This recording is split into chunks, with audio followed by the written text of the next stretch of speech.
Des vêtements, partout des vêtements, souvent à bas prix. Nous en achetons toujours plus, 4 fois plus qu'il y a 30 ans.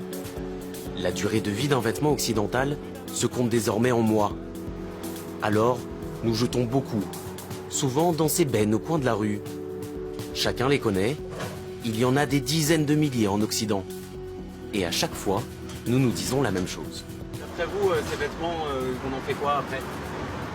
Ben, il vient les chercher la mairie, il leur donne aux pauvres. C'est l'idée classique, et elle est pourtant partiellement fausse. 2% seulement de ces vêtements seront donnés aux nécessiteux. Le reste part ailleurs, parfois très loin. Les vêtements de cette benne parisienne, nous les avons retrouvés à 4000 km de là, dans la campagne sénégalaise. Et ici non plus, personne ne sait d'où ils viennent. Ça, c'est les habits que j'ai achetés à mon fils. J'ai un fils unique. Je lui achète de la friperie et j'en achète aussi pour mon mari. Je vais acheter de la friperie 2 ou 3 fois par an. Est-ce que tu sais d'où ça vient, la friperie? Non, je ne sais pas du tout. C'est un des secrets de la mondialisation, qui pèse, au bas mot, 5 milliards d'euros. Un commerce qui irrigue tous les pays pauvres.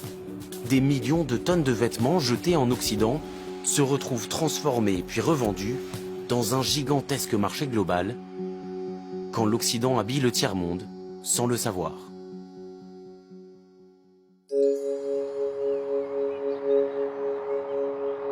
Notre enquête débute dans le nord de l'Italie, en Lombardie.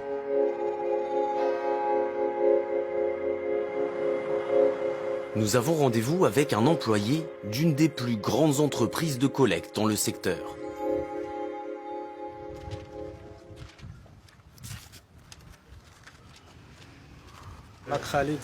Je m'appelle Khalid Zeki, je suis marocain.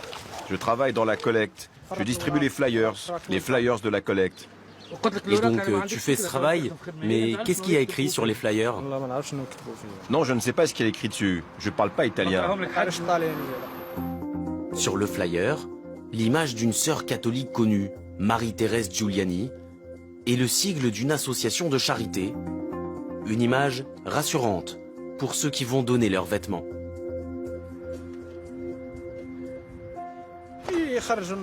Les gens nous déposent leurs vêtements, des chaussures, des manteaux. Ils nous donnent des jolies choses et après, les collègues arrivent avec les camions pour charger tout ça.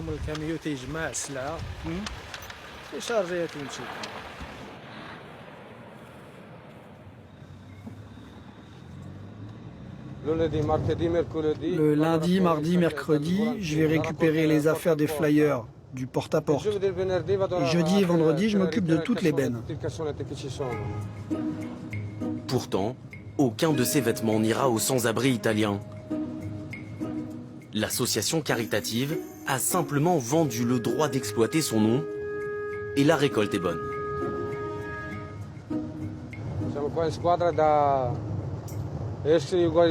On est presque 40 personnes à travailler dans cette équipe. On fait toute l'Italie pour la collecte. Je fais près de 300 km par jour. En 3 jours, je vide environ 70 bennes. Je peux charger 400 kg d'une seule benne environ.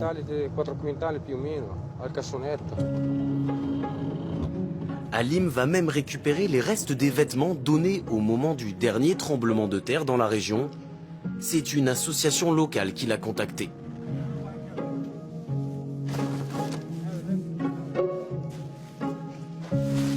Le système est le même un peu partout dans le monde. Certaines bennes sont directement exploitées par des entreprises privées. D'autres portent le logo d'ONG qui revendent ensuite la majorité à l'export. Dans le jargon, on appelle ça la transformation du don matière en don financier. Croix-Rouge, Caritas, toutes les ONG font la même chose. Pour bien comprendre, nous sommes allés poser la question au premier collecteur de France, Emmaüs. Il trie et revend en France une partie des vêtements collectés, mais le reste part à l'étranger, pour une raison d'ailleurs très simple. La plupart des gens pensent que quand ils donnent un vêtement, ça va aller à un SDF. Et donc il y a un aspect très affectif dans le don du vêtement qui est formidable et très généreux. Je donne mon vêtement pour qu'il habille quelqu'un qui est à la rue. Bon, nous, on collecte 120 000 tonnes de vêtements par an. La filière globale en France, c'est un peu plus de 200 000 tonnes. Il y a 150 000 SDF en France. Donc imaginez, il faudrait que chaque SDF y mette 1 tonne de vêtements par an pour que ça soit la destination unique des vêtements. Donc ça n'est pas ça. Parce que là, les vêtements vendus rapportent donc de l'argent aux ONG, ce qui, pour Emmaüs, n'est d'ailleurs pas un gros mot. Nous, on n'a pas du tout de honte à dire que ça sert à faire de l'argent. On n'a pas de honte à dire qu'on fait du chiffre d'affaires. Les activités de récupération d'Emmaüs, ça génère, pas le textile, tout confondu, 250 millions d'euros de chiffre d'affaires par an.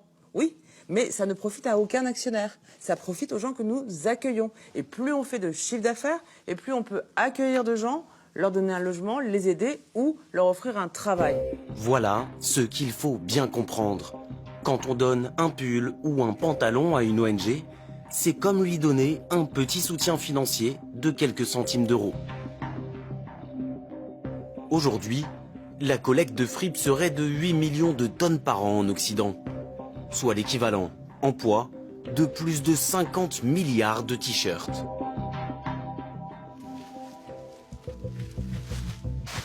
À la clé, un chiffre d'affaires mondial de 5 milliards d'euros au minimum, à la base d'un commerce en pleine expansion et à l'origine de plusieurs millions d'emplois à travers le monde.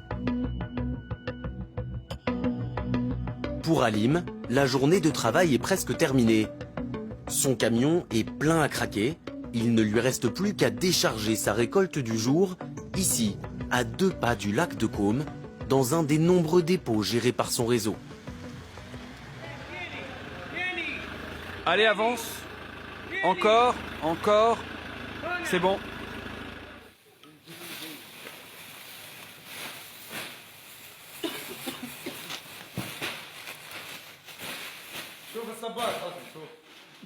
Là, ça va remplir combien de containers? 2? Ça va en remplir 2? Cet homme, c'est Chokri Chniti.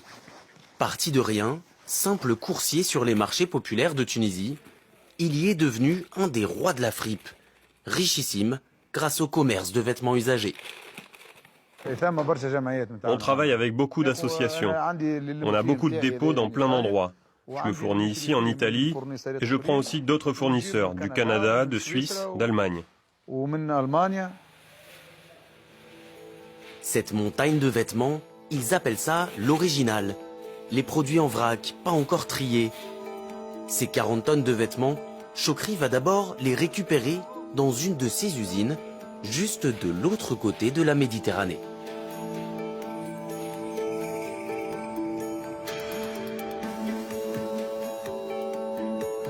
Au bout de la traversée, les vêtements arrivent dans la région de Kérouan, au centre de la Tunisie. Nous sommes ici dans l'usine de la société Stif, qui appartient à Chokri Chniti, une des 53 usines tunisiennes spécialisées dans le tri de vêtements usagés. C'est ici, en passant par un circuit bien rodé, que les pantalons, les t-shirts, les robes jetées dans les bennes par les Européens vont gagner toute leur valeur marchande. Ici, sur le tapis, on fait le premier triage. On met les pantalons ensemble, les robes ensemble et les jeans ensemble. Celui qui va nous faire découvrir cet endroit jamais filmé auparavant, c'est Monji Lafetti, le directeur en charge des opérations de tri. Là, sur ce chariot, c'est par exemple les pyjamas, les robes de bain, etc. Là, toute cette partie, c'est le deuxième triage. Cette table, c'est les t-shirts manches courtes. Ici, ils vont trier entre premier choix, deuxième choix et troisième choix. Ça, c'est un t-shirt homme. C'est du premier choix. Elles ont l'expérience. Elles voient si c'est une marque, s'il y a des petits trous, si c'est plutôt neuf. Elles ont l'habitude.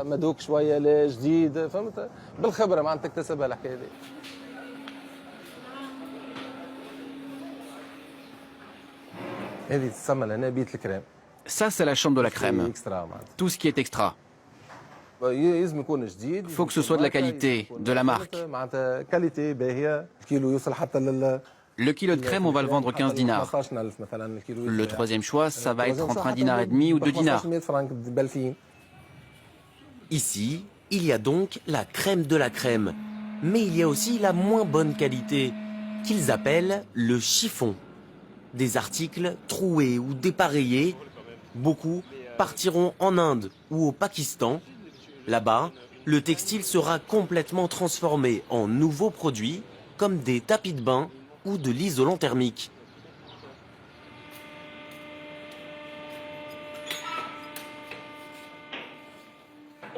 Et pendant ce temps, à la fin du triage, il ne reste plus qu'à bien presser pour gagner de la place.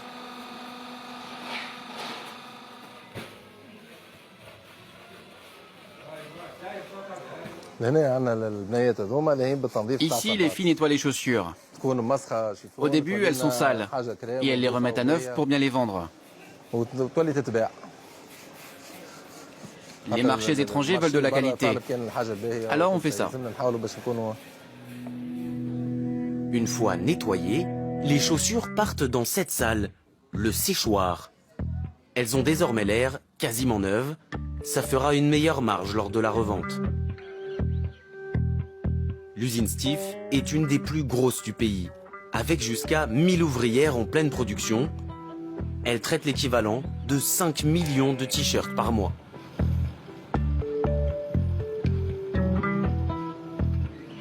Un tiers de la production, de plutôt bonne qualité, ils vont la vendre à des grossistes locaux pour alimenter le marché de la fripe tunisienne.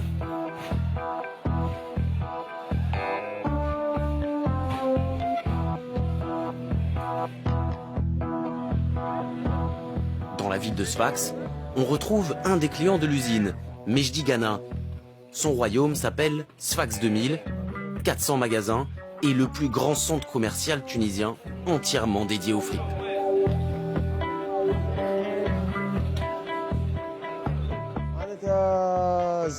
Ça, c'est 1 dinar, 40 centimes dans votre monnaie. Ça, c'est pour les pauvres.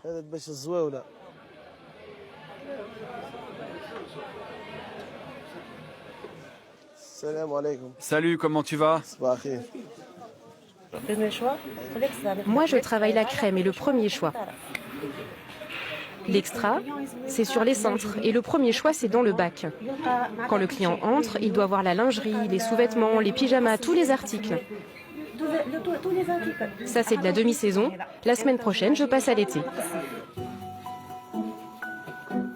Dans de nombreux pays en développement, la fripe, c'est tout simplement le vêtement que les gens portent tous les jours. C'est de quoi bien s'habiller, pour pas cher. Alors en Tunisie, la moitié des vêtements sont des fripes, des habits venus d'ailleurs, déjà portés par quelqu'un d'autre. Dans la rue, on croise des t-shirts aux inscriptions inattendues, dans des langues étrangères. Et sur les étals, on retrouve parfois le maillot du petit club de sport d'un village allemand.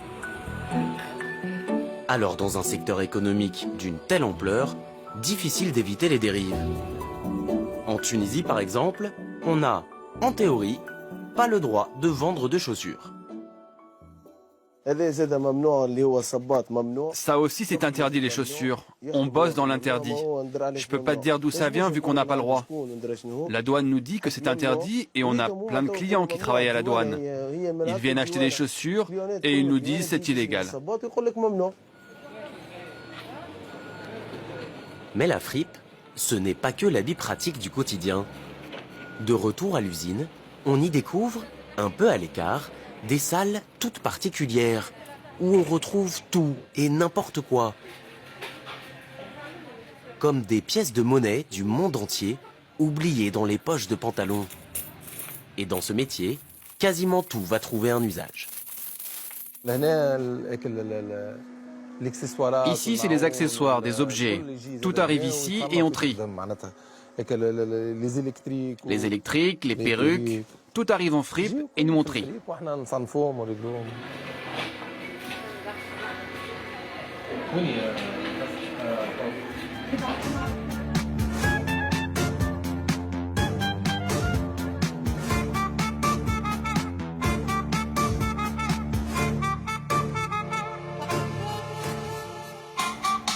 Avec les vêtements usagés, il y a même des créations de mode.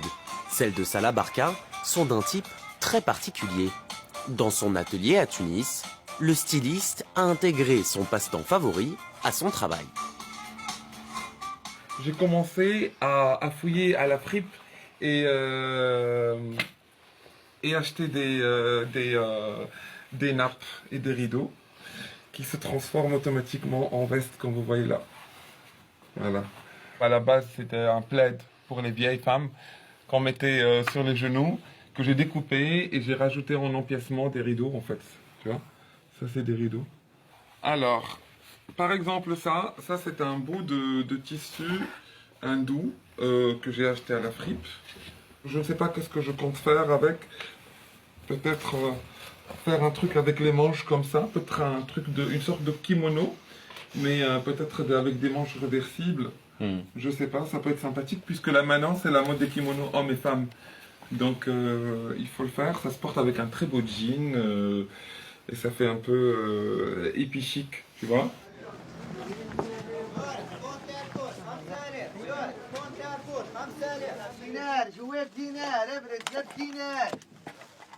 Là on est à la Hafsaya, c'est la meilleure fripe de Tunis. Tiens par exemple ça c'est de la bonne matière pour moi. Ça, c'est une ceinture tissée que je peux défaire et l'utiliser dans un article, dans une création.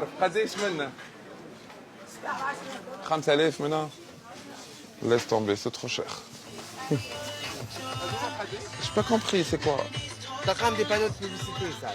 Ça veut dire, on peut découper, utiliser ça dans un dos. C'est parfait, je trouve. Ça, c'est un sextoy, je pense. Hein. On trouve tout à la fripe. Et s'il vous plaît, avec la clé aussi. Hein. Sa passion pour la fripe, Salah la partage avec son ami Moaz. Lui, il est collectionneur.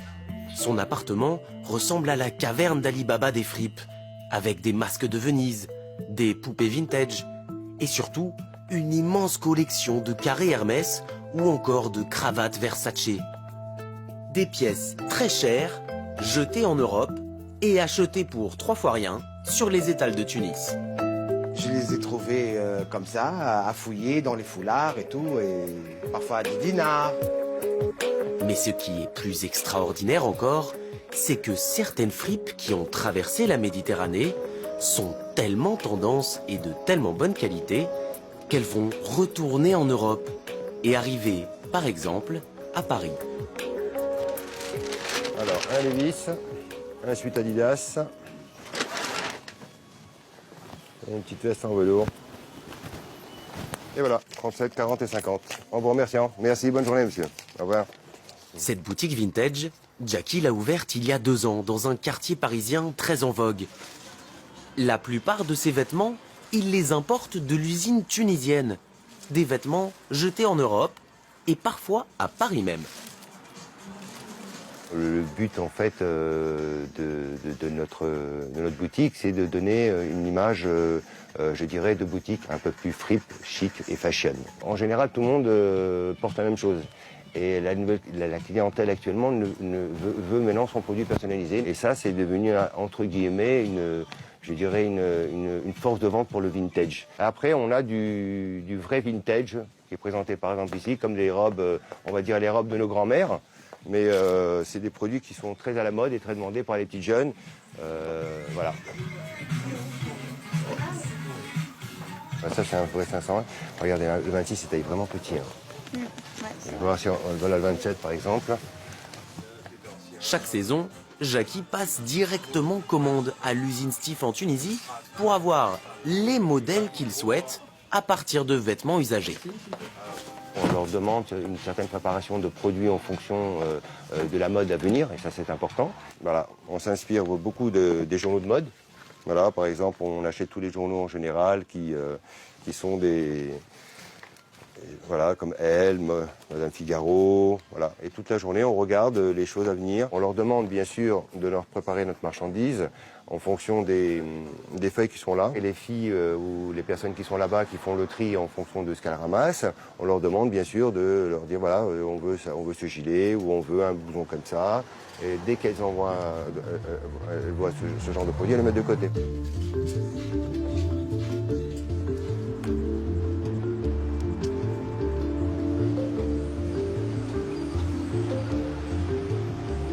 Les vêtements plus légers et de moins bonne qualité partent dans la destination opposée, en Afrique subsaharienne.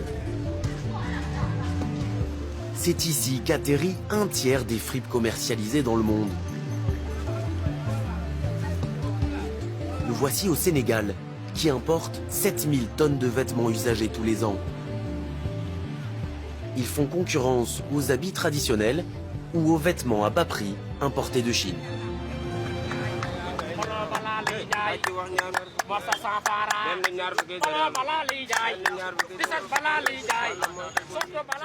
C'est comme la nourriture ici que les hommes savaient faire la tendance et regarder les télévisions, les grandes modes comme vous voyez, comme les grandes stars, quoi, porter des habits comme les grandes stars. Comme moi, vous voyez, depuis hier, vous voyez que je porte seulement de la fripe. Othman est vendeur de fripes dans un louma, un marché hebdomadaire.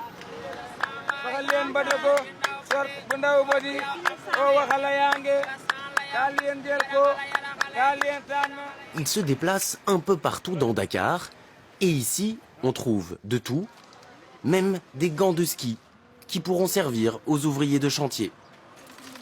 Autour des marchés, des petits boulots sont nés, on rapièce des vêtements troués, on raccourcit les manches pour s'adapter au climat et on nettoie pour que ça brille. Le flip, c'est Fogidjaï. Je dépoussiérer, quoi, prendre les habits et les dépoussiérer après le vent, quoi. Comme on est en été, j'ai amené des shorts pour hommes. Ça, c'est pour enfants, ça, c'est pour adultes. Mais il y en a aussi des bas pour femmes, quoi. Des bas, là où on met derrière leurs robes. J'ai des robes aussi pour femmes.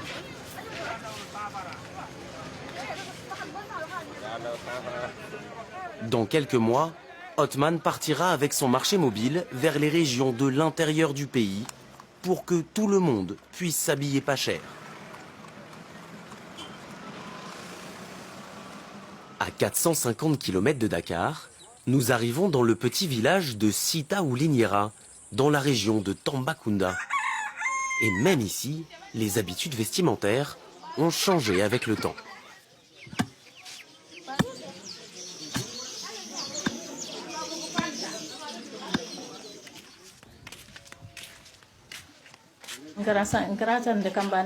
Ça, c'est les habits que j'ai achetés à mon fils.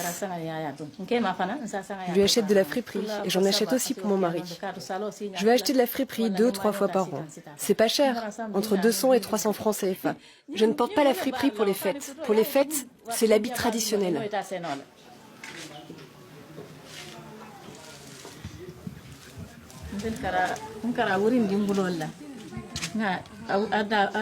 Ça, c'est un tissu traditionnel à base de coton, fait main. Auparavant, c'est ça que nous connaissions. Lorsque nous étions jeunes, nous et nos parents, on s'habillait avec ça. Mais maintenant, on préfère aller acheter de la friperie pour 200 ou 300 francs CFA.